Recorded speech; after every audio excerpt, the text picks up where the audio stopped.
This next one I'm throwing in because this happens to me all the time. It comes from Helen Jackson in Portland, Maine. Colette, I love your work, and I'm so happy you're back on the show. Is there a reason I often see 11:11 when I look at a clock? Happens to me all the time. That, again, is something I wrote about in my book. You really got to get my book, Messages from Spirit. All of these questions are in there.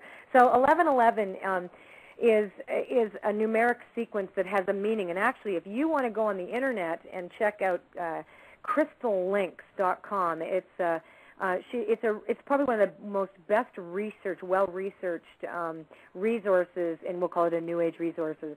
But it's fantastic, and there's a whole thing about 11:11. But there's 11:11 means the portal or bridge between spirit and the material. And number 11 is the number of the master psychic, by the way, a master of intuition.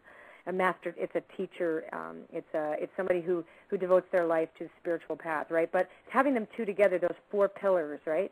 The 211, so you have two of those, which means that you're meant to pay attention, that spirit is asking you to pay attention, either to warn you or to tell you that you are on the right track, this is a good sign. Some people call it the angel number.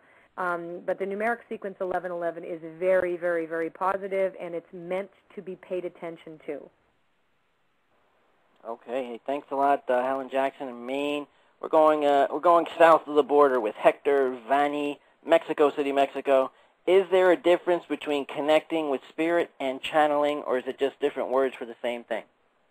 I don't really know, to be honest with you. I mean, people call channeling here's the other thing. I know that there are people who channel, I've seen the Hicks. I mean, they, Right.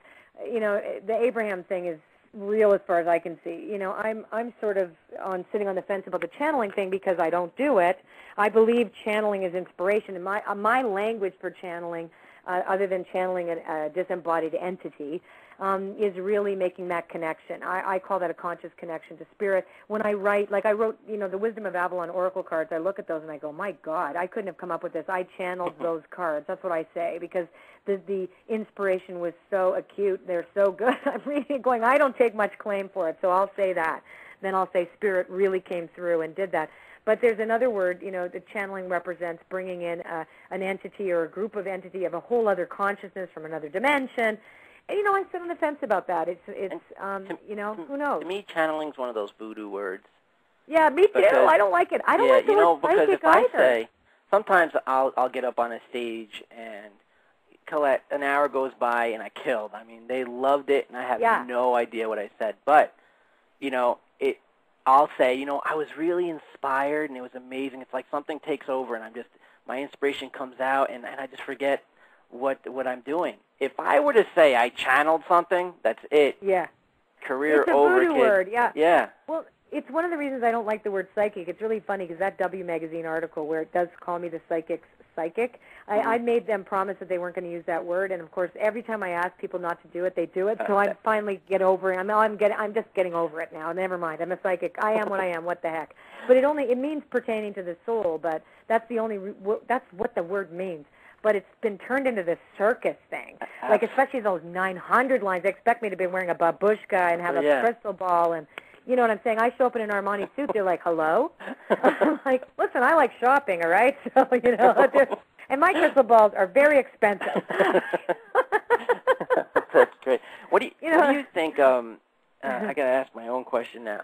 I think about this now lately. For some reason, I've really been getting into this, probably since we had you on the first time.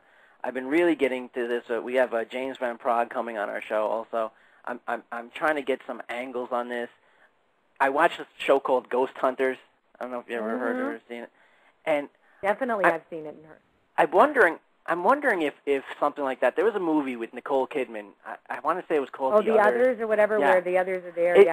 Is that what could be happening too? Here we all are just living parallel lives, and we get occasional glimpses of quote-unquote ghosts, and they get occasional glimpses of us and think we're the ghosts? I mean, is that possible? Well, interesting, because if you're having James on, he's got a best-selling book, Ghosts. And I met him for the first time, and I love him. We hit it off. He came to my seminar, actually, in Chicago, sat at the back of the room. I felt like it was amazing, because, him and Sylvia Brown really have held, he's pretty amazing. They've been doing it forever, yeah.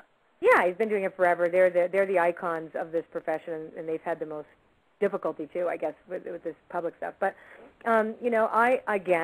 James has well researched the subject, and I believe that there are parallel universes, and I'll tell you why. Because I've had actual experiences where I've woken up and I've thought I am living out another life. It's so visceral and so real, and I'm not the only person. There's many people who have told me stories where. But the orb phenomena, which I'll bring into this, is something that gives some question to this. That there's some research being on it now. Like, we see them all the time. You see them above me on stage when I'm on stage, and where they believe that they're actual. We actually can see the physical a physical imprint of something that's living and has an intelligence that may be that we're picking up. There's a spirit that's entering into our, dimensional sphere. Again, science is, if you look at the scientific evidence, it's all so possible, since we're all these moving little tiny particles and waves that when you observe it, it makes sense, and when you're not observing it, it's not there. like as if it's all happening at the same time, like back to Marty McFly and Back to the Future, and as his mom starts falling in love with him, the photograph of his brothers and sisters start disappearing as if it's happening at the same time. It's really interesting to think about. You could think about it enough to go cross-eyed, but it's really interesting enough to think about and really contemplate. I have dreams that remind me. I mean, I've been clean and sober 23 years now, and almost 23. I have to watch when I say that. That's not totally true. But I've had such vivid dreams where I wake up, and in this dream life, I have never stopped drinking. I never cleaned my act up. I never dealt with the experience, because for me it was insanity to be picking up, messages from spirit and still maintain. I was just a mess. So, and I wake up wondering, am I really sober this long? Have I really done what I've done with my life? It is so real in the dream that I'm living this other reality. And so it reminds me, I wake up going, okay, this is the reality I'm choosing. This is what's best. This is the real deal. Thank you, God. Oh, my God, oh, my God, oh, my God, I'm still me.